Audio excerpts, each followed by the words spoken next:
വിരലിൻ്റെ കാര്യത്തിലാണേലും യാത്രയുടെ കാര്യത്തിലാണേലും രണ്ടും മുറിഞ്ഞു പോകാതെ തുന്നിച്ചേർത്തത് കിംസ് അൽ ഷിഫയിലെ ഹാൻഡ് ആൻഡ് റിസ്റ്റ് സെൻ്ററാണ്. Hand and wrist centre, KIMS Al Shifa hospital, Perinthalmanna. Panakkad Sayyid Muhammad Ali Shihab തങ്ങളുടെ അനുസ്മരണ സമ്മേളനം കൊപ്പം പാരഡൈസ് ഇന്റർനാഷണൽ കൺവെൻഷൻ സെന്ററിൽ സംഘടിപ്പിച്ചു. മന്ത്രി പി.കെ. കുഞ്ഞാലിക്കുട്ടി ഉദ്ഘാടനം ചെയ്തു.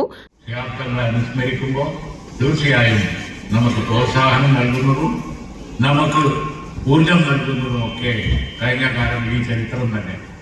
ആ ചരിത്രത്തിൽ നിന്നാണ് നമ്മുടെ പാഠം. ആ ചരിത്രത്തിന്റെ പാഠം ഉൾക്കൊണ്ടുകൊണ്ട് ഈ കാലഘട്ടത്തിൽ ഉള്ള വെല്ലുവിളികളെ മറികടക്കാൻ നമുക്ക് കഴിയും. യാതൊരു സംശയവുമില്ല.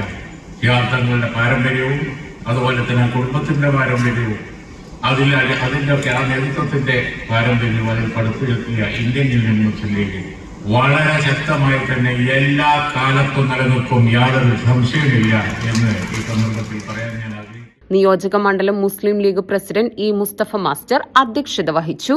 CAMA Karim, Shafi Chaliyam, advocate Onampilli Muhammad Faizi, Marakkar Marayamangalam, PA Salam master, advocate Muhammad Ali Mattanthadam തുടങ്ങിയവരും മറ്റു നേതാക്കളും പ്രവർത്തകരും പങ്കെടുത്തു.